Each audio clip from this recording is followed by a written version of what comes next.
Pleasure to be here, and I'm going to talk about reproduction and things that we might consider when we're in a dry lot situation. I'm going to focus quite a bit on a discussion on cow body condition. Carla talked about cows and body condition score 5.2. What does that mean? So we're going to talk about that. In fact, body condition is a much better indicator of your nutrition program as compared to body weight. The other thing is, I'd agree with Dr. Ng when he said that you can overfeed cows or have them overconditioned. And really, when you take a look at it, there is an optimal body condition, and feeding beyond that from a production standpoint doesn't make a lot of sense, and it's probably not economical. The other thing is that I'll relate body condition to a couple important things. One is reproductive performance. We'll talk about body condition at the time of calving and its impact on rebreeding. And then we'll talk about its effect on calf health. Next, we'll talk about early weaning, and really, when you take a look at it, what's the definition of early weaning, right? So it's weaning anytime prior than normal weaning.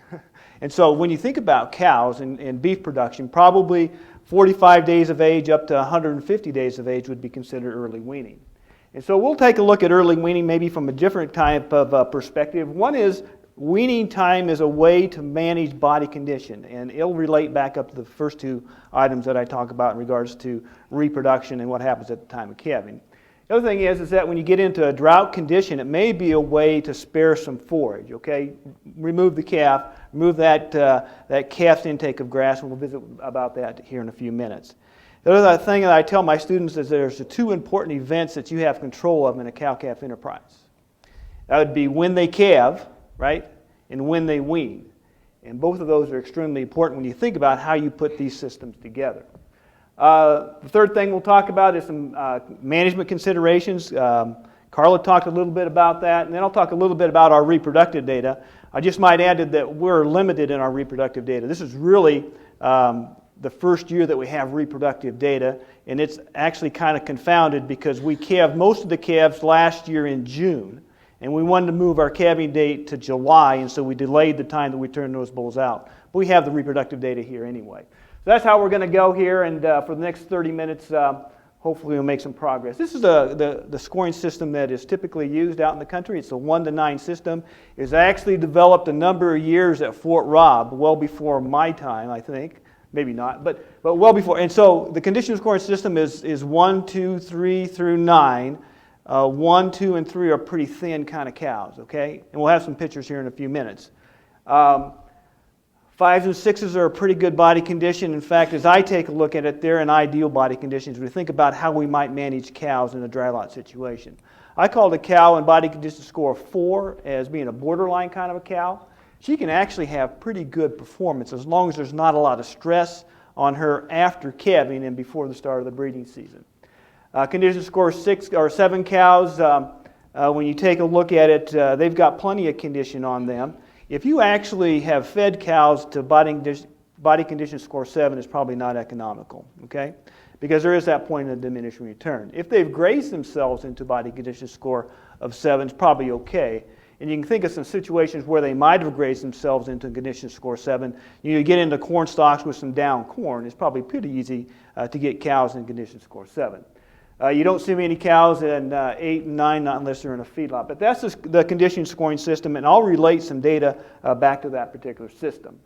And so this is where you would evaluate condition, and basically you're evaluating fat, 6 different areas: the brisket, over the ribs, the hooks, the pins, and the tail head, and you give them an estimate of, you evaluate them at those points, and then you basically score them on that 1 to 9 system. So is that cow thin? She's thin, isn't she? And she's a condition score 3 cow, and when you take a look at her, you can see all the ribs. She doesn't have any fat in the brisket. She basically is devoid of fat over top the spinous process. You can see them.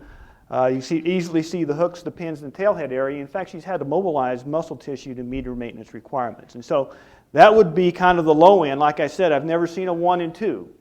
Not alive anyway, but I've seen some 3s, okay? So this would be a condition score 3 cow, and this cow looks a lot better, doesn't she? She would be what I would call a condition score 5 cow, and I'll show you some data that cows that calve in this kind of body condition will do just fine from a reproductive standpoint. But when you take a look at her, she doesn't have a lot of fat in her brisket, not a lot of fat over the tail head area. You can't see her spinous process. You can see the 12th and the 13th rib. But from all practical purposes, cows that calve in this kind of body condition will do okay in regards to what happens at the time of calving, but also what happens during that next breeding season.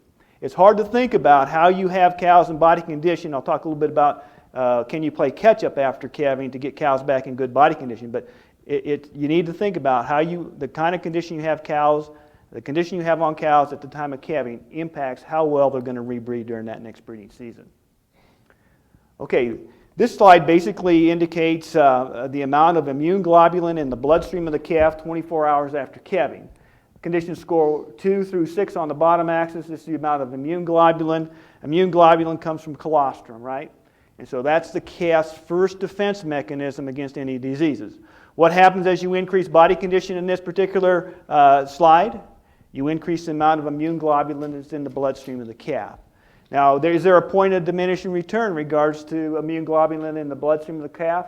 Not a lot of difference between those cows or those calves that have dams that calved in condition score 5 versus those that calved in condition score 6. And so as you think about it, as you think about managing cows, probably 5 to 6 is probably where you want to be from a reproductive or from an immune globulin standpoint. This would be the impact of body condition on reproductive performance. And PPI up there is postpartum interval. And so postpartum interval would be from the time of calving to the time of that first estrus or heat after calving. Okay? And so to maintain a 365-day calving interval, which is a measure of efficiency, you have to have cows bred by 80 to 85 days after calving, right? Because gestation length's about 283, 285. It gives you about another 80 to 85 days to get her rebred. So what this says, this is some work that Patsy Houghton did, which she was at Purdue. Condition score 3 and 4, postpartum interval is somewhere on the average about 80 days. And so these cows basically maybe you don't have the opportunity, but maybe you have one opportunity to maintain the 365-day calving interval. You increase body condition score to 5 to 6. Postpartum interval is about 55 days, so they have not only one opportunity, they probably have 2 opportunities to maintain a 365-day calving interval. We don't feed cows to body condition score 7. It does reduce the length of time, but really, when you think about economically feeding cows to a certain body condition, that's the reason why we would target them more towards body condition score 5s and 6s. This is some nice work done by Zeminski, and this is another way to manage body condition. But what this has here, it has change in body condition or body condition change on the y-axis and then date on the x-axis, and they wean calves every 2 weeks starting in August all the way up to November. And what this data says is that for each 2 weeks that you had the calf on the cow, you reduce body condition by 1/10 of a condition score. Okay, and so we just talked about the impact of the importance of body condition on reproduction. This is one way that you can manage body condition, right? You basically, if you have cows in poor body condition, you basically have the opportunity to wean them at an earlier time. We also have an app. I know people are going to be disappointed, especially other faculty members, that I haven't talked about the app, okay? But we do have a condition scoring app that's available. It has 3 components to it. It's available for both iPhones and Androids. And it has 3 components. One, it has, you can access a written document that talks about body condition scoring cows and its application to beef cows and nutrition program. It has a learn component. And so what we've done is that we have some cows that you can download when you open up the app that we've condition scored, and then you can practice condition scoring. And I've condition scored them, so if you condition score them right, it says, yay, you got it right, and if not, you say go back and condition score again. The other nice thing about it is we have some guides in there. You can basically, we have some pencil sketches as well as some pictures, so you can actually have your cow up there and you roll those cows across until you find the cow that most closely matches the cow that you're trying to score. The other part of the app is you can score your own herd, and so you can actually take pictures of cows in your herd, and you can take those multiple times throughout the year. So you could take one at weaning time, one at calving time, one at the beginning of the breeding season, and so that can be stored. So that's available if you just want to brush up or you just basically want to see how to condition score cows, because I told you it was important in regards to reproductive performance. The other thing that I'd have you think about is that sometimes you get into situations maybe cows aren't in the right body condition, even in a confined situation. And the idea would be, can I actually feed more energy after calving to get them up into a good body condition prior to the start of the breeding season? Because I told you how important that was in regards to the number of females cycling early in the breeding season. Some data that out of Oklahoma State, and I know these are heifers, but I think the same kind of thing would hold true for cows.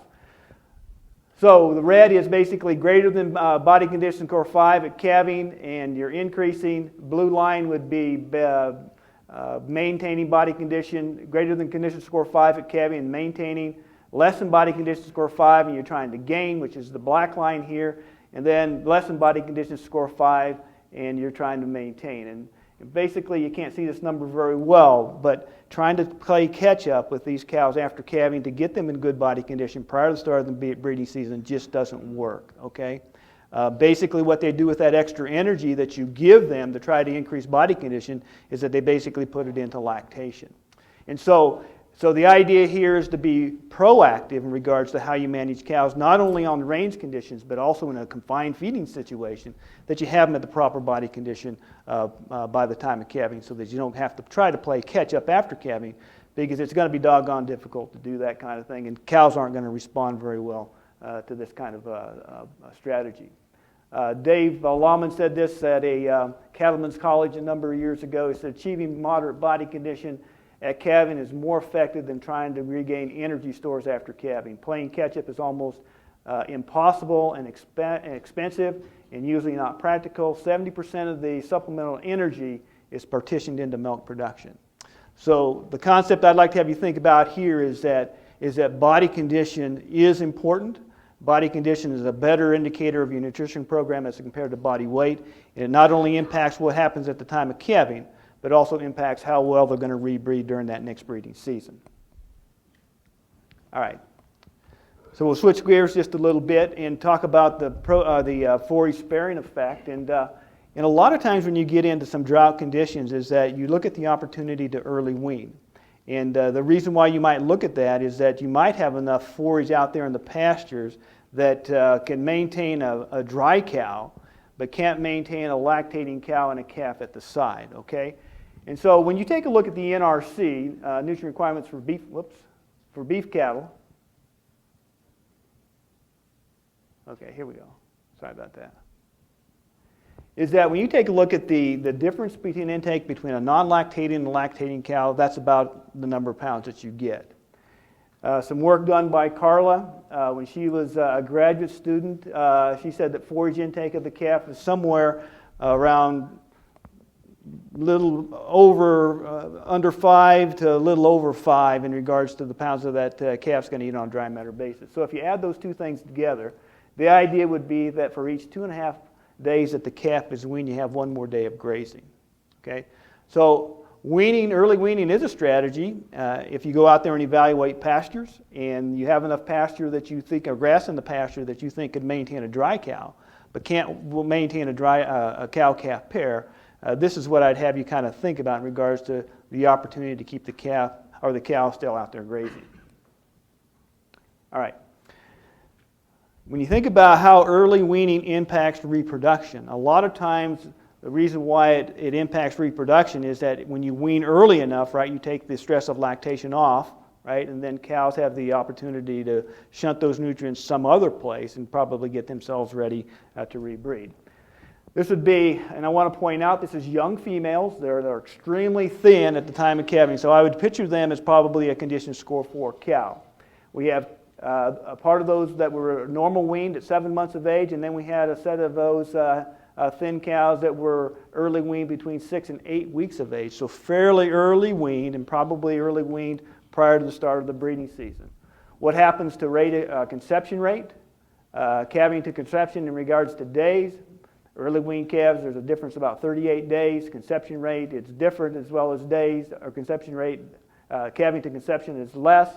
Cycling by 85 days postpartum, we said that was kind of a magical time period to maintain a 365-day calving interval. those thin heifers that were early weaned basically had more of those females cycling prior to the start, or by 85 days postpartum. Heifer weight, greater for those that were early weaned. Calf weight at normal weaning was pretty much the same. And so from a reproductive standpoint, you think about how you might increase reproductive performance in cows that are really thin at calving time. Early weaning is an option. But the thing is, you have to be able to manage that early weaned calf. This would be some management strategies that I'd have you just kind of think about when you get into confinement feeding or dry lotting cows. It seems to me that it'd be an opportunity to use AI. There's a number of ester synchronization protocols out there. You probably have easy access to some kind of chute, and this would be a nice website. It's put together by the Reproductive Task Force, and basically you can take a look at ester synchronization protocols. If you haven't ever used it, the ester synchronization planner that's was put together at Iowa State, it's available free now, and so you can basically enter in all your information in regards to when to start the AI season, and then it also asks you what ester synchronization program you're going to use, and it'll actually print out a calendar for you in regards to when you do certain steps to implement that synchronization program.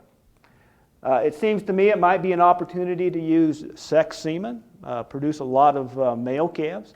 The only thing with sex semen in an AI situation is you have just a little bit lower AI pregnancy rates. Natural service just works just fine. I'll talk about that here in a few minutes. I think when you think about confinement feeding, you want to have a high percentage of those cows calve the first 21 days of the calving season. And when I say a high percentage of those calve the first 21 days of the calving season, I'm thinking somewhere between 70 and 75% of those cows calve the first 21 days. I think in a confinement situation, it makes management a heck of a lot easier when you think about that, them calving the first 21 days, or high percentage calving the first 21 days. In regards to bull to cow ratio, and I think this is important because when you start to put together the economics, bulls are expensive and how you utilize them. Mature bulls, I think in confinement, typically we would think in range conditions, 1 to 25 would be about what we'd bull per 25 cows that they'd service. I think in a confinement situation for mature bulls, 1 to 30 to 1 to 35. They don't have to go very far to find the ones in heat, okay? And this can be really something that you can use to basically reduce some expenses. I would say young bulls, I probably wouldn't change the bull to cow ratio at all.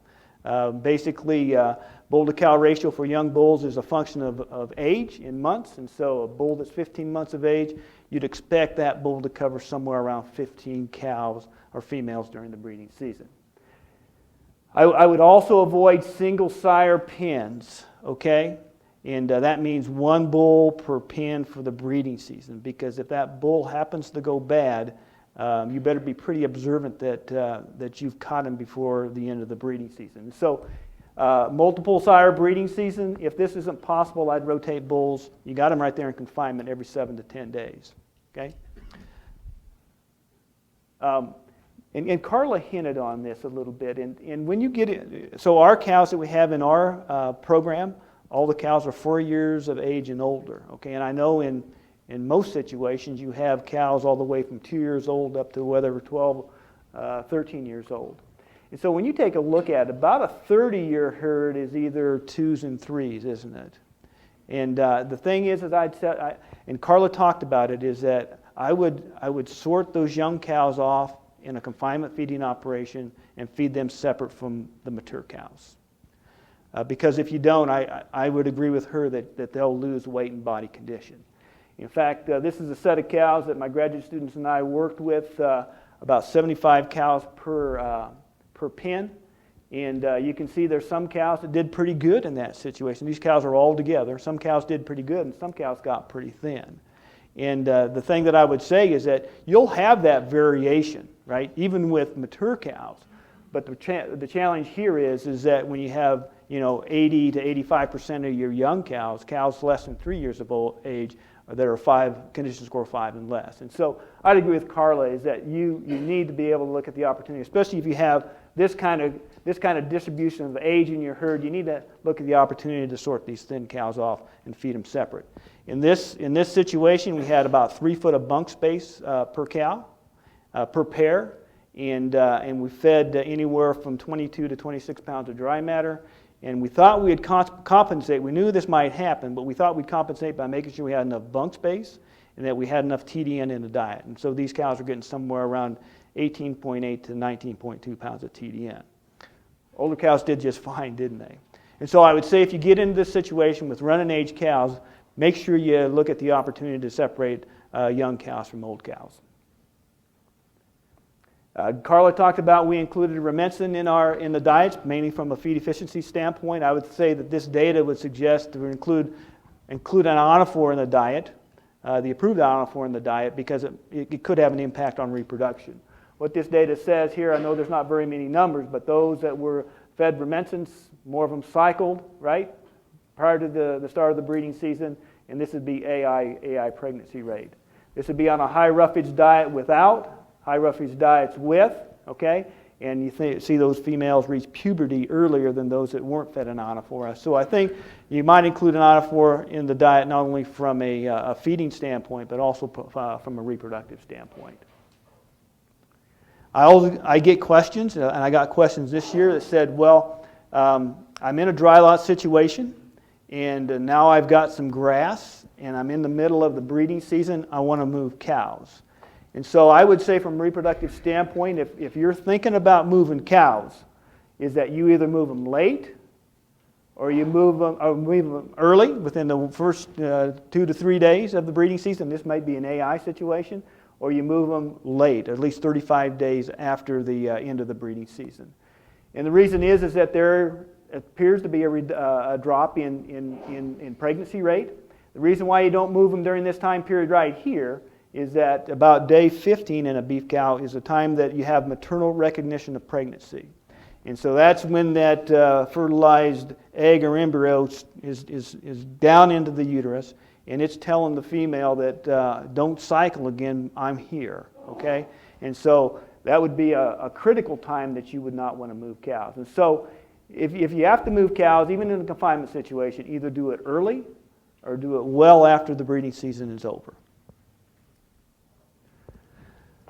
Now this, you talked about feeding at dusk to push more cows to calve during the daylight, and this is when you're spring calving. I'm not sure you don't use the opposite if you're going to calve, at least when we do in July.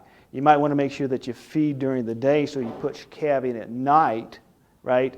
And this would be the data that says a lot of numbers here, that you feed at night. This is the percentage of cows calving during the daylight, okay? And this would be the percentage of cows calving at night. And so if you think about a system and you think about you're going to move your confinement cow situation where you're going to calve in June, July, or August, it might be worth the chips to feed during the day so you force more of those cows to calve during the evening. This is our reproductive data, and remember we bought cows pregnant coming into our system. And Carla talked a little bit about that. So last year was our first breeding season. Again, the majority of the cows last year calved in June. We wanted to push that back to July this year. And so we delayed the start of the breeding season. So this data is a little bit confounded with when we expose cows to bulls. But you take a look at the red line would be early weaned versus normal weaned. You wouldn't expect a lot of difference between those two groups, right? Because we weaned at 90 days of age. And the other thing, when you take a look at Carla's data, or I'm calling it your data, but our data, the cows were in good body condition at calving, weren't they? I mean, most of those cows were at least 5 or 5+, and so you probably wouldn't expect any response from early weaning. This would be reproduction at ARDC versus Panhandle. They're doing a little bit better out there. But overall, reproductive performance or pregnancy performance is about 90%. That's all I have. This is our beef website. Dr. Berger talked about it. A lot of the stuff that we'll talk about, at least from a Nebraska standpoint, is on our beef website, beef.unl.edu. Thank you.